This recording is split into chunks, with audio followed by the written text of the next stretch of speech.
शुक्रवार को लघु सचिवालय नूंह में हरियाणा सरकार में कैबिनेट मंत्री राव नरवीर सिंह की अध्यक्षता में हुई ग्रीवेंस कमेटी की बैठक। मासिक जनसुनवाई बैठक में कुल 17 शिकायतें प्राप्त हुई, जिनमें से 12 का मौके पर ही निपटान कर दिया गया, जबकि 5 शिकायतों को लंबित रखा गया है। अधिकारियों ने भरोसा दिलाया है कि अगली बैठक से पहले लंबित मामले का समाधान कर लिया जाएगा। कैबिनेट मंत्री राव नरवीर सिंह ने बैठक में अधिकारियों व कर्मचारियों को निर्देश दिए हैं कि वह सरकार की प्राथमिकताओं के अनुसार काम करें और आम जनता की समस्याओं का समय पर समाधान सुनिश्चित करें, ताकि लोगों को अधिक से अधिक सुविधा मिल सके। आज 17 शिकायतें थी, 12 का हमने निपटान किया, 5 को पेंडिंग रखा। उम्मीद है अगले जब भी ग्रीवेंस कमेटी उससे पहले उनका समाधान हो जाएगा। क्या आदेश कर्मचारी को दिए? नहीं, कर्मचारी को आदेश नहीं, सरकार के ठीक प्रकार से काम करो, समस्याएं कम आनी चाहिए, समाधान लोगों को का करना चाहिए, आम जनमानस को सहूलियत मिले। सरकार की जो प्राथमिकताएं की चीजें वो प्राथमिकता के आधार पर सरकार को कर्मचारी दे, ये उम्मीद करता हूँ। शुक्रिया। हाँ नहीं, ये पहले जब केएमपी एक्सप्रेसवे बना तो सरकार ने घोषणा की थी कि हम 5 इंडस्ट्रियल टाउनशिप इसके आसपास बनाएंगे। अभी उसके बारे में योजना बन रही है। और पहले तो कुंडली मानेसर एक्सप्रेस मानेस जो है केएमपी, इसके ऊपर ही कई हमारे पास लिटिगेशन आ गई, जो ठेकेदारों ने बनाए उन्होंने वही आर्बिट्रेशन नियुक्त आर्बिट्रेटर और केस चल रहे हैं।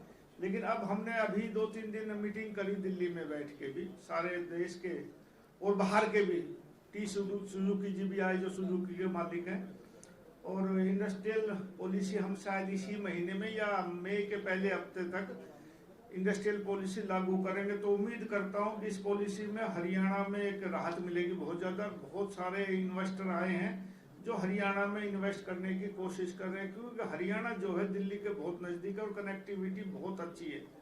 और स्टेटों से लॉ एंड ऑर्डर हरियाणा का अच्छा माना जाता है। लेकिन सिर्फ दिक्कत एक आती है हरियाणा में कि हरियाणा में और स्टेट की बनिस्बत जमीनें महंगी हैं। तो मैंने HSIDC में भी कहा है, आपके जो पॉलिसी आ रही है उसमें कह रहे हैं कि कुछ जमीन हम लीज पे लोगों को देंगे, क्योंकि शुरू में ही जमीन इतनी महंगी हो जाती है तो कोई भी फैक्ट्री वाला आता है तो उतना काम नहीं कर पाता। तो कोशिश है कि कुछ परसेंटेज में जमीन दी जाए, तो आने वाले समय में ये शहर भी बसेंगे। और जो 10 इंडस्ट्रियल टाउनशिप बना रहे, 2 की जमीन चिन्हित कर ली, यमुनानगर की, रामबाड़ा की, बाकी पलवल, मेवात, जींद की, पलवल, जींद और रेवाड़ी की। अब इसके बाद हम इसी 2-3 महीने के अंदर जमीन चिन्हित करके उनकी हम खरीदारी शुरू करेंगे। तो सर, जो केएमपी है इसके कितना एरिया हम कवर करेंगे? हम 2-2 किलोमीटर तक कवर करेंगे इसका दोनों साइड, और एक अच्छी टाउनशिप डेवलप करेंगे, मार्क कर देंगे। शायद 2-3 महीने में मेरी इच्छा है कि मार्क हो जाए। दुनिया की सबसे बड़ी जंगल सफारी की बात कर रही है, वो कोर्ट में स्टे है, और उम्मीद करता हूं कि जब भी हम कोर्ट में अब जाएंगे तो वो स्टे टूट जाएगा, फिर से कोशिश करेंगे शुरू हो जाए। गर्मी का सीजन शुरू हो गया, खासतौर पर बिजली और पानी की बड़ी किल्लत है। हाँ, बिजली पानी की आपके यहाँ मेवात में थोड़ी ज्यादा दिक्कत है, लेकिन पूरे प्रदेश में थोड़ी सी, क्योंकि मांग ज्यादा बढ़ जाती है पानी, इसके लिए दिक्कत होती है। सरकार अपनी तरफ से पूरी चर्चा करती है मीटिंगों में भी, और विचार भी करती है कि पानी की आपूर्ति पूरी हो पाए। कोशिश है सरकार की कि आपको पानी की कमी ना आए। मेवात कैनाल की सरकार काफी पहले मंजूर करे, कहाँ तक स्टेज होती है?